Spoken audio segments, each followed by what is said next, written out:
ആയി എൻ്റെ മൂർച്ച കഴിഞ്ഞു കേട്ടാ, മൂർച്ച കഴിഞ്ഞു. എല്ലാ നെല്ലും ആ മേലെ കയറ്റിയിട്ടുണ്ട്. അത്രയേ ഉള്ളൂ, ഒരു 10-200 സേറ് നെല്ലുണ്ട്. ഇനി ഒരു ചാക്ക് എടുക്കാനുണ്ട്. ഇത് കുറച്ചിട്ട് എടുക്കാൻ കഴിയുന്നില്ല, അതങ്ങനെ നിൽക്കുന്നു. അപ്പോൾ ഒരാഴ്ചത്തെ കഴിച്ച കല്യാണ്, അന്നത്തെ കുറേ തുരുമ്പാണ്. ഇനി പിന്നെ ഇതെല്ലാവരും നെല്ല് കൊണ്ടുപോയി. അപ്പോൾ അത് മാത്രമേ ഇവിടെ ബാക്കിയുള്ളൂ. ഇനിയിപ്പോൾ ഈ പുല്ല് കൊടുത്താൽ പുല്ല് 4 രൂപയായിട്ടാണ് കിട്ടുന്ന എല്ലാവരും കൊടുക്കുന്നു.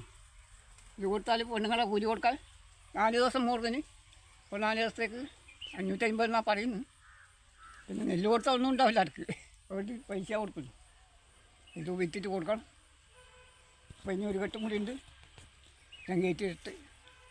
പിന്നെ നമ്മുടെ നാട്ടിൽ വേറെ കൃഷിയാണ് അല്ല, ഈ ടൈമ് കെട്ടുന്നതായത് ഒരു കിളി. എത്ര പണിയുണ്ട് ഇത് കെട്ടാൻ.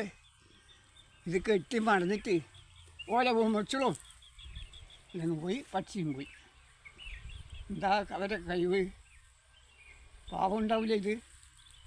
നോക്കങ്ങൾ ഇതിങ്ങനെ വിളിക്കുമ്പോൾ കുരങ്ങനെ പോലെ ഇല്ലേ, കുരങ്ങ് പോലെ ഇല്ലേ ഉണ്ട്. മടഞ്ഞ് കണ്ടീഷണർ ഇത് വെച്ചാൽ കിട്ടൂല, അത്രയും ടൈറ്റാ. നിങ്ങളുടെ നാട്ടിലെല്ലാം ഉണ്ടായത് പക്ഷിക്കൂടായി. എന്താ ഈ തൈവിൻ്റെ ഓലേൻ്റെ മേലെ ഇങ്ങനെ ഞേല് പോയാ.